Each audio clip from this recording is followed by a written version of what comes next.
Welcome to the New Perspective.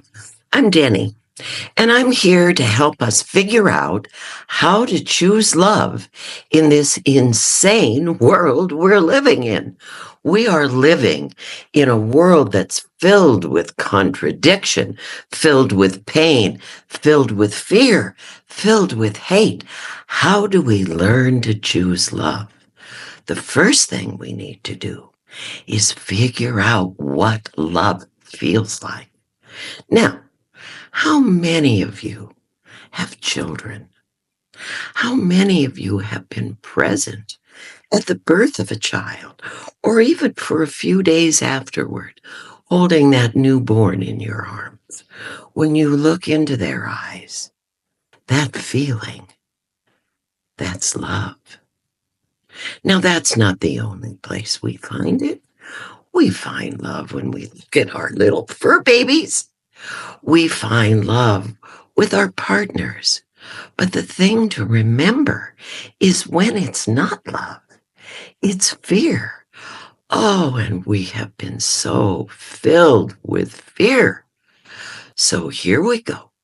We're going to take a quick little opportunity to slow down.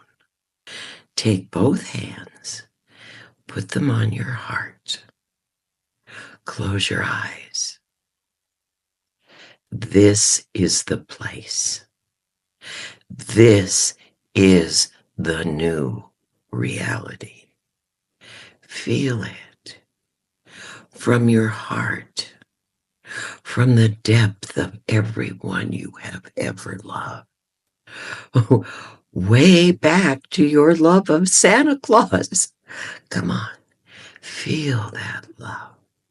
Let yourself remember a time when you felt nothing but love, and fill yourself with that feeling. Yes, yeah, remember it. You know, the mind doesn't know the difference between what's happening now and what happened in the past. So when you bring up that feeling of love and you stay with it, like we're doing now, it begins to fill you. And now you can open your eyes and take your hands off your heart.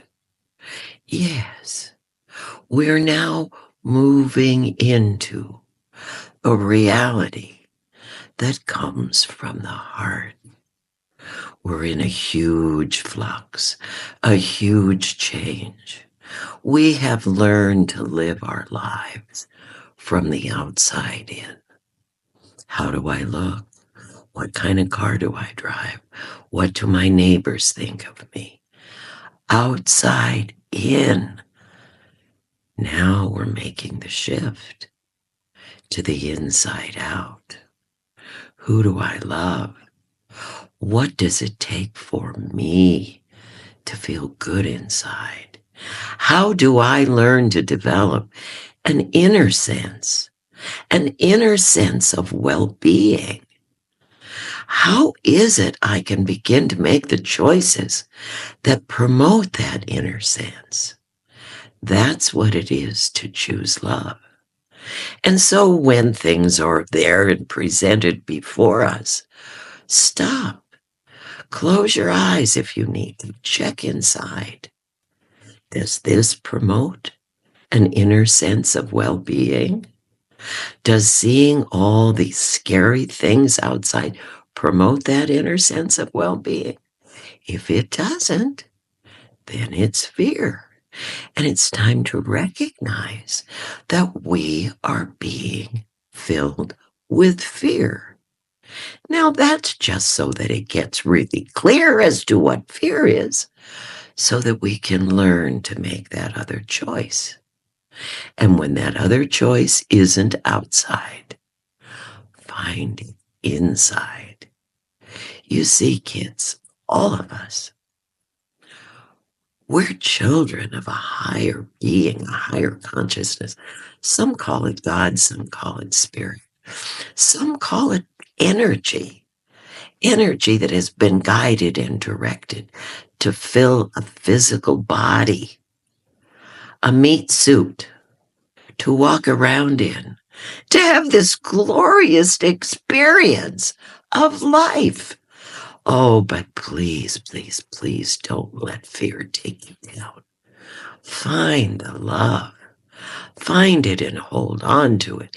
Even if it's only the love of that beautiful blue sky, or maybe how beautiful the snow is. Beauty is love. What is that poem? There is a poem symbol. Beauty is love, and love beauty, and that's all you need to know. And yes, beauty is truth, and truth beauty. That is all we know in life and all we need to. You can change that word to love. It's the same thing. It's our opportunity to find it wherever we can, to make that our focus, to learn to live with an open heart, not a closed one, not the one that we're trying to protect against. Go inside, open it up. No one else needs to know it's open, but you know, and you're going to feel better, better, and better. Oh, we're going to continue this discussion because it is so important in the world we live in now that we shift our consciousness from the outside to the inside. It will and is our survival. It's our gift. It's our opportunity to bring love to the planet Earth. So, until we meet again, slow down. Find it in your heart. Focus on it. Go out into the world, holding within you that deep feeling of love and that inner sense of well-being. And let that be your North Star.